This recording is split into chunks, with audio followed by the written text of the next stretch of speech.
તો મહેસાણાના એમના બધા મિત્ર વર્તુળો સુધી તો આપણો અવાજ પહોંચવો જોઈએ. બોલો ભારત માતા કે, ભારત માતા કે, ભારત માતા કે.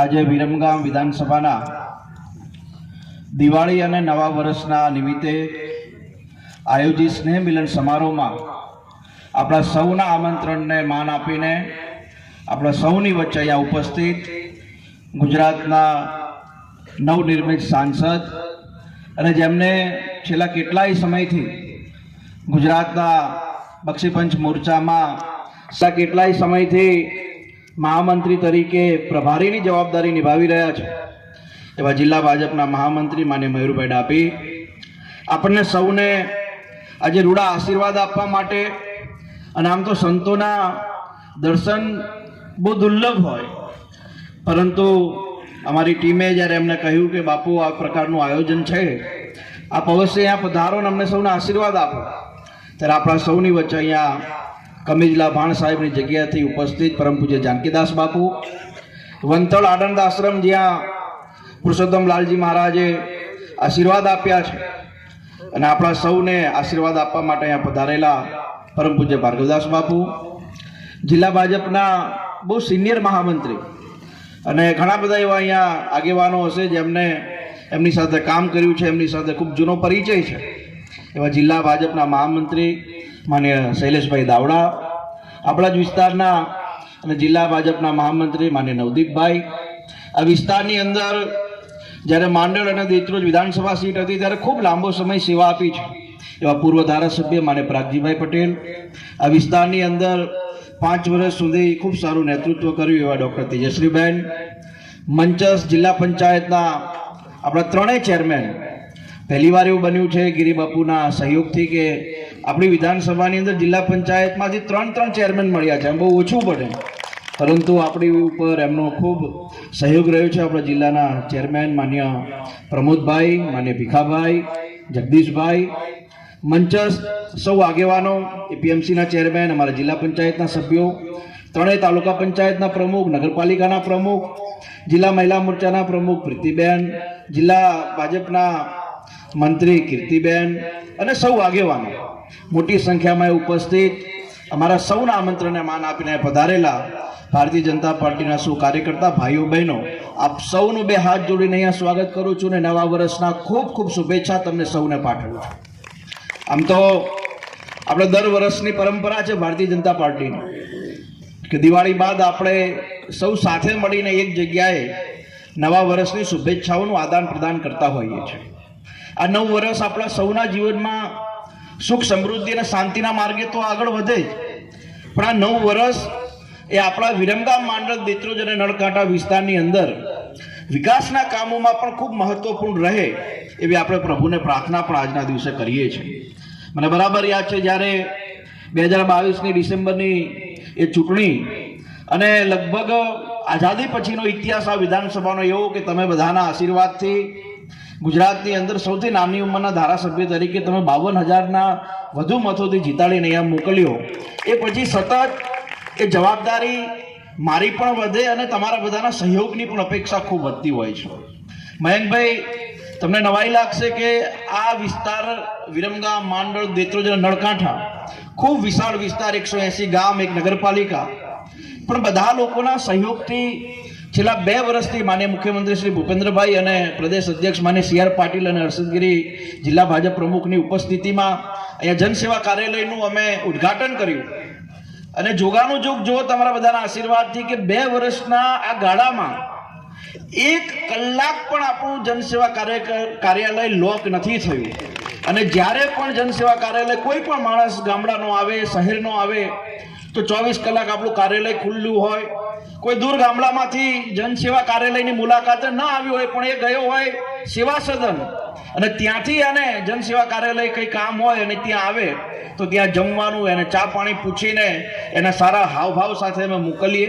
અને લગભગ અમારા જનસેવાશ્રમનો જે સ્ટાફ છે એ પણ સૌ લોકોને પ્રેમ ભાવથી જે પણ નાના મોટા કામ હોય એ કામમાં મદદરૂપ થવાનો વિશેષ પ્રયાસ કરે છે. સાથે જ અહીંયા હમણાં અમારા એન્કર પ્રવીણસિંહે વાત કરી કે 2 વર્ષના ટૂંકા ગાળામાં આ બધું થયું, પણ આ બધું એકલા હાથે નથી થયું. આ જે પણ કાંઈ 2 વર્ષની અંદર આપણે વિકાસના કામો લાવ્યા એમાં વિશેષ સહયોગ ગુજરાત સરકારનો અને ખાસ કરીને માન્ય મુખ્યમંત્રીનો આપણા બધાની ઉપર રહ્યો છે. અને 1200 કરોડ રૂપિયાના કામ આપણને 2 વર્ષમાં મંજૂર કરી આપ્યા. 1200 કરોડના કામમાંથી હાલ 350 કરોડના કામો ચાલુ છે. લગભગ હમણાં 20 તારીખે માન્ય મુખ્યમંત્રીશ્રીએ 640 કરોડના કામનું ભૂમિપૂજન કર્યું અને બીજા 300-400 કરોડના કામો મંજૂર થયા છે, જેનું અત્યારે વહીવટી પ્રક્રિયા એટલે કે ટેન્ડર હેઠળ છે. એટલે મને એવું ચોક્કસ લાગે છે કે આપણે 2 વર્ષની અંદર જે કામો મંજૂર કરાયા છે, આવતા 1-1.5 વર્ષની અંદર એ ઝડપભેર આપણને દેખાવા લાગશે. અત્યારે મયંકભાઈને મારે કહેવું જોઈએ કે આપણે અહીંયા કોકતા ફાટક થઈને મયંકભાઈ આવ્યા હશો. ઘણી વાર ફાટક અમારે બંધ હોય, એની આગળ જાઓ તો સોકલી ફાટક બંધ હોય, ત્યાંથી રયાપુર ફાટક બંધ હોય ને દેત્રોજ ફાટક. પણ માન્ય મુખ્યમંત્રીશ્રીએ જે ફાટક ફ્રી અભિયાન માન્ય અમિતભાઈના નેતૃત્વમાં શરૂ કર્યું ને એના કારણે અમારી વિધાનસભાના 4 ફાટકો ઉપર ઓવરબ્રિજની મંજૂરી મળી ગઈ અને એમાં 2 ખાતમુહૂર્ત થઈ ગયા અને એનું કામકાજ પણ હવે આ 20 તારીખ એટલે જે મજૂરો બધા આવે એ પછી એનું કામકાજ પણ શરૂ થશે. વિરમગામની અંદર અમારા અહીંયા વિરમગામ શહેરના પણ લોકો બેઠા છે. વિરમગામની અંદર પણ મુખ્યમંત્રી સ્વર્ણિમ જયંતિ યોજનાની અંદર ખૂબ કામો મંજૂર થયા. વિરમગામની અંદર જ્યાં જરૂર હતી ત્યાં સાફ સફાઈનું કામ પણ તાકાતથી કર્યું છે અને એના કારણે એ સાફ સફાઈની જે કામ થયું છે એ બધી જ જગ્યાએ 18 મીટર પહોળા ડિવાઈડરવાળા રસ્તાનું કામ આવતીકાલે એક ટેન્ડર મુનસર દરવાજાવાળું એટલે કે મુનસર જે રામાયણ મંદિર છે ત્યાં 18 મીટર પહોળો ડિવાઈડરવાળો આપણે રસ્તો બનાવી રહ્યા છીએ. આજે જે એક ટેન્ડર થયું છે તમારા બધાના ધ્યાને મૂકવું, જે રયાપુરથી તમે આવો, રયાપુરથી લઈને ભરવાડી દરવાજા સુધીનો 2 લેન એટલે કે ડિવાઈડર વાળો રસ્તો આપણે 9 કરોડ રૂપિયાના ખર્ચે મંજૂર કર્યો ને તમને નવાઈ લાગશે કે વિરમગામની જે ઐતિહાસિક ઓળખ છે, વિરમગામનો ગઢ છે, કિલ્લો, એ ગઢનું એટલે કે રયાપુરથી લઈને ભરવાડી દરવાજા સુધીનો એક કિલ્લો એટલે કે દિવાલ પણ આપણે મંજૂર કરી છે ને એની સાથે સાથે એનું પણ કામ આવનારા દિવસમાં થવાનું છે. આપણે બધા ઘણીવાર કહેતા હોઈએ છીએ કે કામ રાજ્ય સરકારના નેતૃત્વમાં ભારતીય જનતા પાર્ટીની સરકાર સતત મંજૂર કરી આપે છે, પણ એની અંદર જો સૌથી મોટો કોઈનો ફાળો હોય તો મારે એવી આપ સૌ પાસે અપેક્ષા પણ રાખવી જોઈએ કે આપણે બધાએ પણ એમાં સહયોગ આપવો પડશે. અમે થોડા દિવસ પહેલા કહ્યું કે આપણે આપણું ઘર સારું રહે એના માટે ખૂબ કામ કરવું છે, પણ સરકારી મિલકતને સારી નથી રાખવી. અમે ઘણી જગ્યાએ એવું જોઈએ છીએ કે જ્યાં રોડ રસ્તા બનતા હોય ત્યાં ફરીથી તોડીને પાઇપો નાખતા હોય છે. સરકારી હોસ્પિટલો બની હોય તો ત્યાં થૂકવાનું, ત્યાં સૌથી વધુ ગંદકી કરવાનું, પેટા આરોગ્ય કેન્દ્રમાં સૌથી વધુ આવું બને છે. તો મારી સૌ વિરમગામ વિધાનસભાના ભાઈઓ બહેનોને ખાસ કરીને ભારતીય જનતા પાર્ટીના કાર્યકર્તાને વિનંતી છે કે જ્યાં પણ આવું થાય તો ત્યાં આપણે સરકારી મિલકત તો ખરી જ, પણ ભારતીય જનતા પાર્ટીના શાસનની અંદર જ્યારે આટલા બધા કરોડો રૂપિયા આપણે મંજૂર કરાવીને લાવતા હોય તો એને બચાવવાની જવાબદારી પણ આપણા બધાની સંયુક્ત છે. એટલા માટે હું આપ સૌને વિનંતી કરું છું કે આ વિકાસના કામોમાં પણ તમારા બધાનો વિશેષ સહયોગ મળે એવી આપની પાસે અપેક્ષા અને આશા રાખું છું. અહીંયા મયંકભાઈ બેઠા છે, એ ગાંધીનગર લોકસભાના પ્રભારી પણ છે. આપણે બધા મયંકભાઈ અમે બધા અહીંયા ખૂબ ગૌરવશાળી છીએ, ભાગ્યશાળી પણ છીએ કે અમારા નળકાંઠામાં નર્મદાનું પાણી નહોતું મળતું. માન્ય અમિતભાઈ શાહની ખૂબ લાંબી દ્રષ્ટિના કારણે આજે નળકાંઠાની અંદર 1400 કરોડની યોજના આપણે મંજૂર કરાઈને એનું પહેલા ફેઝનું કામ પરિપૂર્ણ થવા આવ્યું છે. એના ફેબ્રુઆરીમાં આપણને ઘોડા ફીડરમાં એનું પાણી મળવાનું છે અને એના પછી સેકન્ડ ફેઝ શરૂ થશે. ગામ દીઠ 5, 10, 15 એકરે જે ટ્યુબ મૂકે, ટ્યુબવેલ, ત્યાંથી પણ ખેડૂતો પાણી લઈ શકે એ પ્રકારનું આયોજન પણ નળકાંઠાની અંદર નર્મદા વિભાગ દ્વારા ખૂબ સારું થઈ રહ્યું છે. મને બહુ જલ્દી એવો ભરોસો છે કે આપણે નળકાંઠાની અંદર ખેતી અને આર્થિક સ્થિતિ ખૂબ મોટા ઉપર સુધાર પણ લાવી શકીશું. સાથે જ આપણે દેત્રોજ, માંડલ ઘણા બધા પેટા આરોગ્ય કેન્દ્ર મંજૂર કર્યા, ઘણી જગ્યાએ પીએચસી સેન્ટર મંજૂર થયા છે. ઘણી જગ્યાએ વર્ષો પહેલીની વાત હતી અમારા આગેવાનોની, એટલે આમ તો એ રાજકીય આગેવાનોની ઈચ્છાઓ હોય, આપણે વિરમગામ અને દેત્રોજ બંને જગ્યાએ સર્કિટ હાઉસ પણ મંજૂર કર્યા છે. એટલે વિરમગામમાં સર્કિટ હાઉસ આપણે 4.5 કરોડ રૂપિયાના ખર્ચે મંજૂર થયું છે અને દેત્રોજની અંદર પણ સર્કિટ હાઉસ મંજૂર થયું છે. એટલે એના કારણે આપણને જે રાજકીય માણસો હોય તો એ લોકોને પણ ખૂબ મહત્વપૂર્ણ જવાબદારી, કેમ કે બહારથી આગેવાનો આવતા હોય, એમને 2, 5, 10, 15 મિનિટ ત્યાં રેસ્ટ માટે જવું હોય તો પણ ઘણી વાર જરૂર હોય છે, એ પણ આપણે મંજૂર કરાવ્યું છે. એટલે આપણે સૌ સાથે મળીને આપણા વિસ્તારની અંદર સૌ કામ કરીએ છીએ. મારી એક જ વિનંતી છે કે સૌ સાથે મળીને કામ કરીએ. નાના મોટા મન દુઃખ અંદરો અંદર હોય તો એને ભૂલી જઈએ અને ભારતીય જનતા પાર્ટીના કમળના નિશાનને વધુ મજબૂત કરીને આ વિસ્તારની અંદર એની જમીન સ્તરને વધુ તાકાત બનાવીએ એવી મારી આપ સૌને વિનંતી છે. નવું સંગઠન પ્રક્રિયા પણ આવશે. બહુ સારા લોકો, સાચા લોકો, મજબૂત લોકો આ વિસ્તારની અંદર નેતૃત્વ કરે. આ વિસ્તારમાં ભારતીય જનતા પાર્ટીના દરેક ગામડાના બૂથ સુધી ટીમને વધુ મજબૂત કરે એ દિશામાં આપણે બધા આગળ વધીએ એવી પુનઃ આપ સૌ પાસે અપેક્ષા અને આશા રાખું છું.